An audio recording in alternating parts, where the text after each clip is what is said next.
Shalom saudaraku yang terkasih dalam Tuhan Yesus. Hari ini kita akan berbicara dari air mata menjadi sukacita. Yohanes 20 ayat 11 sampai 18. Maria Magdalena adalah seorang wanita yang sangat mengasihi Yesus.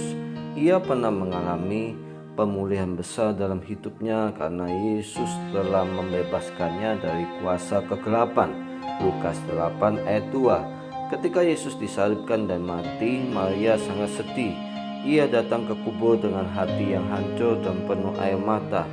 Namun pada pagi kebangkitan itu, Yesus datang memulihkan Maria. Dari tangisan menjadi sukacita, dari kehilangan pengharapan menjadi penuh kemenangan. Yang pertama, Tuhan melihat air mata dan kesedihan kita. Yohanes 20 ayat 11. Maria berdiri dekat kubur itu dan menangis. Maria mengalami kehilangan, kesedihan, kebingungan, dan kehampaan. Kadang kita juga seperti Maria, menangis karena masalah hidup, kecewa, merasa sendirian, kehilangan harapan. Tetapi Tuhan melihat setiap air mata kita. Mazmur 56 ayat 9. Segala air mataku kau tampung dalam kiblatmu.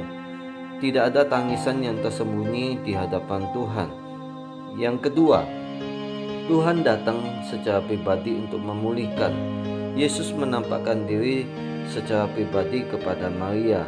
Ia berkata, "Maria," Yohanes 20 ayat 16. Luar biasa. Di tengah kesedihan itu, Yesus memanggil namanya. Ini menunjukkan Tuhan mengenal kita secara pribadi. Tuhan peduli kepada keadaan kita. Tuhan tidak melupakan anak-anaknya. Kadang kita merasa Tuhan jauh dariku, tetapi sebenarnya Tuhan dekat dan mengenal setiap pergumulan kita. Yang ketiga, pemulihan terjadi saat mengenali suara Tuhan. Awalnya Maria tidak menyadari bahwa itu adalah Yesus, tetapi ketika Yesus memanggil namanya, Maria langsung mengenali Dia. Banyak orang kehilangan damai karena lebih mendengarkan ketakutan, suara dunia, dan pikiran negatif.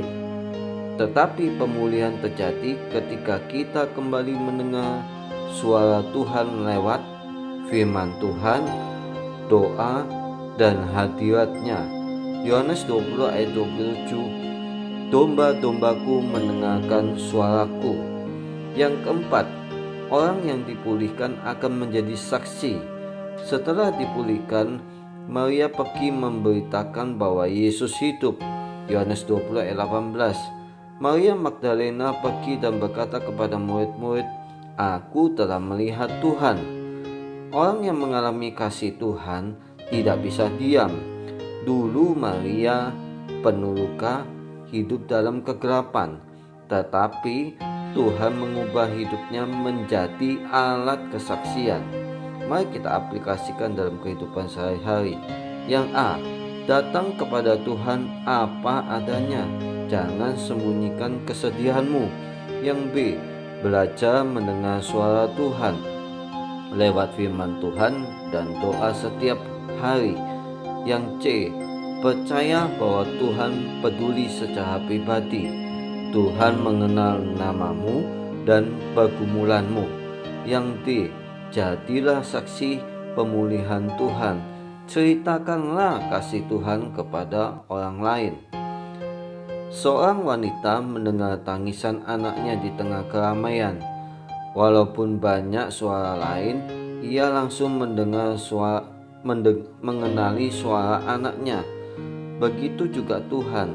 Di tengah jutaan manusia, Tuhan tetap mengenal dan memperhatikan kita secara pribadi. Maria Magdalena dipulihkan bukan hanya dari kesedihan, tetapi juga dipulihkan dalam pengharapan dan tujuan hidup. Kebangkitan Yesus mengubah air mata menjadi sukacita, putus asa menjadi pengharapan, kesedihan menjadi kesaksian. Hari ini Tuhan sanggup memulihkan hidup kita. Mari kita berdoa. Tuhan Yesus, terima kasih karena Engkau melihat air mata kami dan tidak meninggalkan kami sendirian. Pulihkan hati kami seperti Engkau memulihkan Maria Magdalena. Biarlah hidup kami dipenuhi sukacita dan menjadi kesaksian bagi banyak orang. Di dalam nama Tuhan Yesus, amin. Terima kasih, Tuhan Yesus memberkati.